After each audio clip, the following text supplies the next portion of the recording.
Happy New Year! Thank you for taking the time to listen in to my presentation today.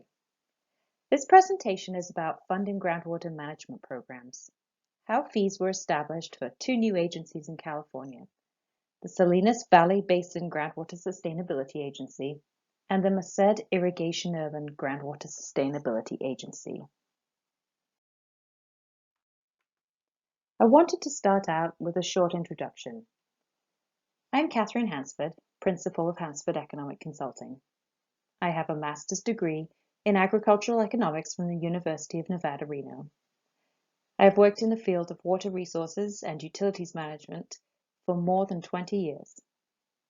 I practice in California, Nevada, and Oregon, and the focus of my work for the last 10 years has been on water utilities rates and fees, cost allocation, and intergovernmental agreements among regional providers, as well as economic valuations of environmental impact assessments and reports. The Sustainable Groundwater Management Act, which I will shorten to SGMA, was signed into law in 2014. The Act required the formation of groundwater sustainability agencies that would be tasked with preparing groundwater sustainability plans, which I will call GSPs in this presentation. The goal is to have local decision-making to bring hydrographic basins into a sustainable state within the next 20 years. California's water code was amended to include SGMA, and the code provided GSAs with legal authority to charge fees to fund their activities. If an area was either unable to form a GSA, or the GSA proved unable to fund itself, the state's Water Resources Control Board will step in to manage the hydrographic basin and impose its own fees. The state's schedule of fees is high, providing an incentive for GSAs to fund themselves.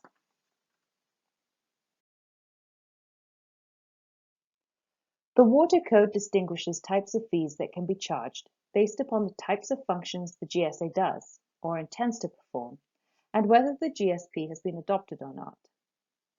Before a GSP is adopted, there are several options available to a GSA, but after a GSP has been adopted, the GSA can only adopt an extraction-based fee under SGMA's fee authority if it is performing management functions, or in other words, is a water provider. Being clear about what the GSA's functions are becomes very important in navigating which section of California's Constitution the fees are adopted under.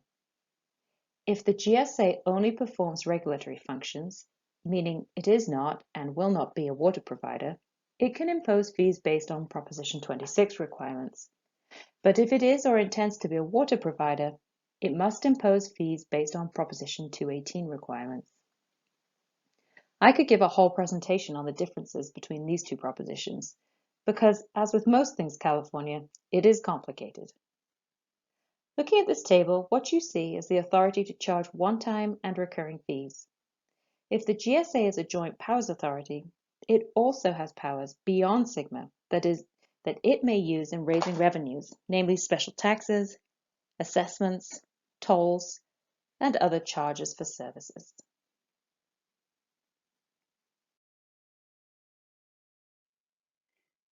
The Salinas Valley Basin GSA management and fee area is illustrated in this slide. The area covers portions or the entirety of 7 hydrographic basins from the southern border with San Luis Obispo County to Moss Landing at the northern end of Monterey County. The entire management area is in Monterey County. Urban areas and cities include Salinas, Soledad, King City, Cholula, Gonzales, Castroville, San Lucas, and San Ardo. The city of Greenfield is excluded as it formed its own GSA. The Salinas Valley is known as the salad bowl of the world. Key crops include lettuces, strawberries, grapes, and artichokes. To date, the GSA has completed the GSP for the 180 400-foot aquifer, which is the most critical of the hydrographic basins as it grapples with seawater intrusion. All of the irrigators use groundwater. Some irrigators in the north also utilize reclaimed water. The Nagusa management area is shown in the black borders on this map. The area is also mostly agricultural, growing crops for cattle, growing tomatoes, fruit, and nut trees, namely almonds, pistachios, and walnuts. There are several large-scale dairies in the area as well. Urban areas include the communities of Livingston, Atwater, Merced, Winton, the Grand Planado, and El Nido. Magusa is one of 3 GSAs managing the Merced Groundwater Basin. The other 2 GSAs are shown in light green and purple. The 3 GSAs jointly developed a GSP for the basin. The area of greatest concern is subsidence in the southern portion of the basin. Most of the irrigators use surface water provided by the Merced Irrigation District, as well as their own groundwater. This table compares the 2 agencies' similarities and differences that were considered when determining which type of fee would be best. One of the first considerations is how the agency is formed. There are 2 types of agencies that can be formed under SGMA. First, member agencies can sign an interlocal agreement, and second, member agencies can form a joint powers authority. Salinas Valley Basin GSA was formed as a joint powers authority, whereas Magusa was formed by interlocal agreement. The advantage of being a JPA is the ability to sell bonds and use land-secured financing mechanisms, such as assessment districts, for financing projects, as well as being able to sue and be sued. Governance can be simple or more structured. In the case of Magusa, it is very simple, with 1 representative from each agency on the board. Salinas Valley Basin GSA has an executive board with an advisory committee, a budget and finance committee, and other subcommittees as needed, including a committee for each hydrographic basin.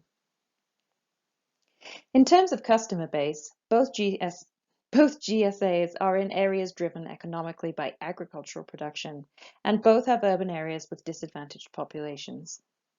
Groundwater extractors include public water systems, private water systems, state small water systems, irrigation wells, and domestic wells. SGMA specifically excludes fees applying to federal properties. It also excludes fees applying to domestic well owners, unless the GSA passes a resolution to regulate them. The Salinas Valley Basin GSA did not regulate domestic well owners, but Magusa did regulate them. As previously mentioned, when a GSA is evaluating which type of fee it should adopt and under which statutory authority, it must consider whether it will only provide regulatory functions or whether it will provide regulatory and management functions. Examples of regulatory activity include keeping the GSP current, tracking well and pumping activity, conducting studies, filling data gaps. Examples include installation of monitoring wells and weather stations, inspections and enforcement of regulations that have been adopted by the GSA, and general program administration expenses. Examples of management activity include land acquisition for projects and building infrastructure for projects. A surface water delivery pipeline is a good example. In the case of Salinas Valley Basin GSA, the agency currently only conducts regulatory activities, but it will perform management activity.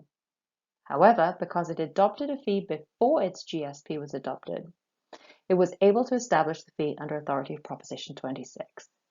As a joint powers authority, it will own the infrastructure that it builds. In the case of Magusa, the agency only conducts regulatory activities. Therefore, it was also able to adopt a regulatory fee under authority of Proposition 26, even though its GSP had already been adopted. Projects identified in the GSP will be constructed and owned by the member agencies themselves. Our project team established 3 goals when we started the fees process. First, to establish a fair fee structure that the board could adopt. Second, secure a fee structure adopted with maximum buy-in from stakeholders. And third, to maintain transparency throughout the project.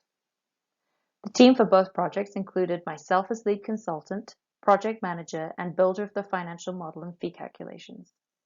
Pando Public Relations, based in Folsom, provided outreach and communication services, as well as website construction. And KSN Inc. provided GIS mapping services from West Sacramento. Each person in the project team was critical to a successful outcome in setting the fees.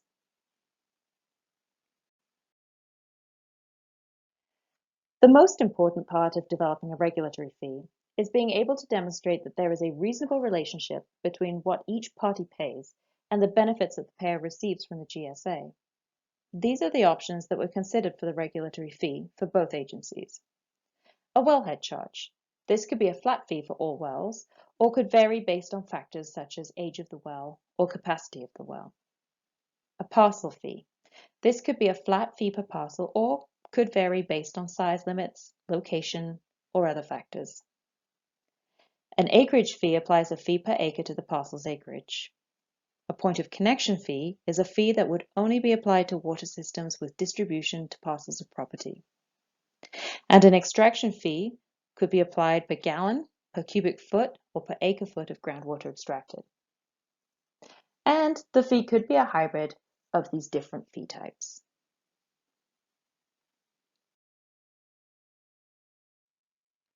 We used these criteria to determine which of the regulatory fee options was best for both agencies.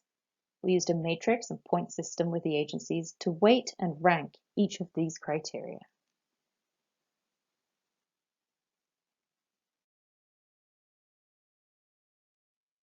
All of the fees have some issue. Without reading everything in this table, there is a red X where some type of issue is identified.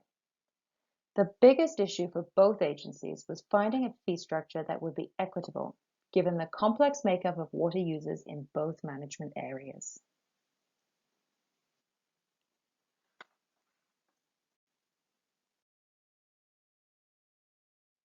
Right away, 2 of the fee options were eliminated for both agencies.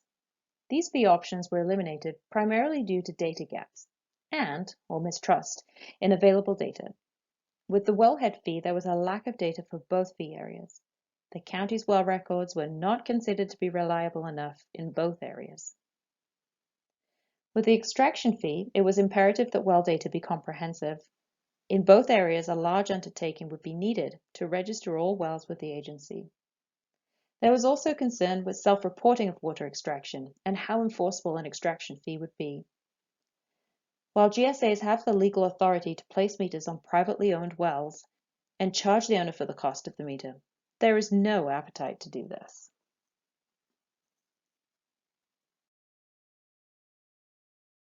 With those 2 options off the table, and considering the input of all stakeholders, we worked up 3 hybrid fee structures for the Salinas Valley Basin GSA Board's consideration. The first was a connection fee for municipal users and an acreage fee for irrigators. Second was a pumping fees hybrid. The third was a minimum parcel fee for the non-agricultural properties that would increase with parcel size if greater than 2.5 acres, and an acreage fee for agricultural properties. The first and third hybrid fee structures were preferred. The selected fee structure was a connection fee for water systems and a per acre fee for agricultural properties. Costs would be allocated between municipal users and agricultural users of groundwater, and then divided by the number of irrigated acres and connections. The fee per irrigated acre would be applied whether or not the property is currently irrigated, and regardless of the type of agricultural production occurring on the property.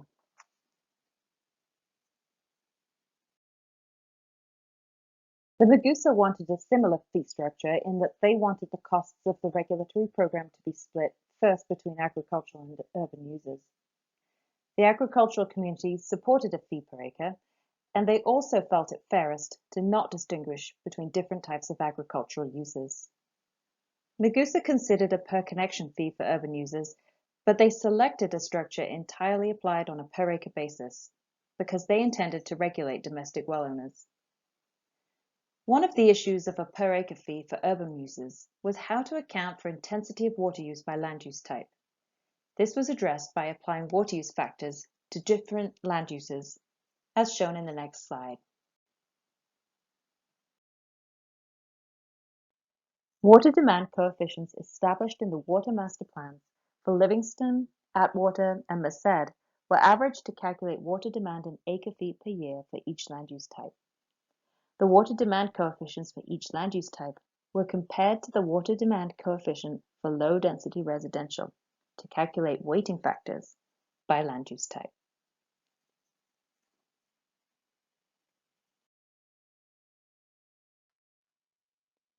There are 3 key steps taken to determine the fees for both agencies.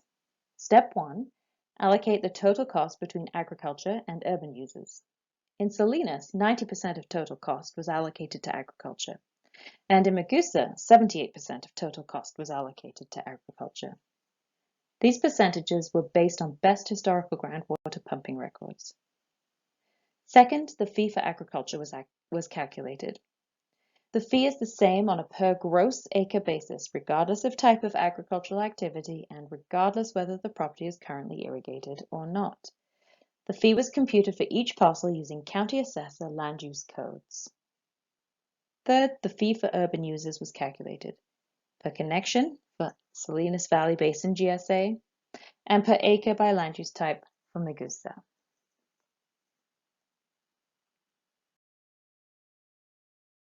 The adopted Salinas Valley Basin GSA fee schedule is $4.79 per irrigated acre and $2.26 per service connection per year. All irrigated acre fees are collected with property taxes. Fees per connection are collected with property taxes when possible. Public water systems were given the option to pay the fee for their customers in one check directly to the agency, or to provide a list of connections and the APNs associated with the connections.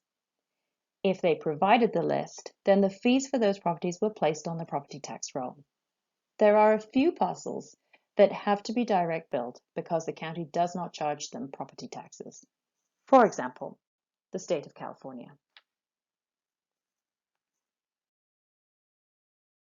The adopted Magusa fee schedule is $5.52 per agricultural production acre and varies from 62 cents per acre for vacant properties to $14.40 per acre for apartments per year. Fees are charged based on county assessor land use codes. All fees are placed on the property tax roll unless the property is not assessed by the county. For example, local governments, school districts, the state of California, railroad, and utility companies. Both agencies adopted their fees by resolution. The resolutions included the ability for the fee to be increased each year by a consumer price index without a new resolution. Proposition 26 fees can also be amended at any time per the California Constitution. They just require noticing 2 weeks prior to a public hearing. In addition, both agencies adopted processes for appeals. To date, after 2 years, the Salinas Valley Basin GSA has received only 7 appeals. The Magusa fee is in its first year of implementation and has not yet received an appeal.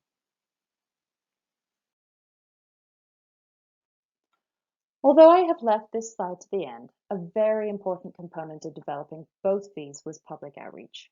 SGMA stresses transparency in the planning process, including in the setting of fees. For Salinas Valley Basin GSA, we held numerous public workshops and meetings with interest groups. We sent informational postcards to targeted groups like small water systems and out-of-town agricultural landowners, and we created a fee study tab on the agency's website with all new materials and information on upcoming public meetings in which the fee would be discussed. The public outreach we conducted for Magusa was different because this fee was established during COVID-19. All workshops and public meetings were held virtually. To ensure messaging saturation, a flyer was mailed to every parcel owner with information about the fee and how the public could get involved.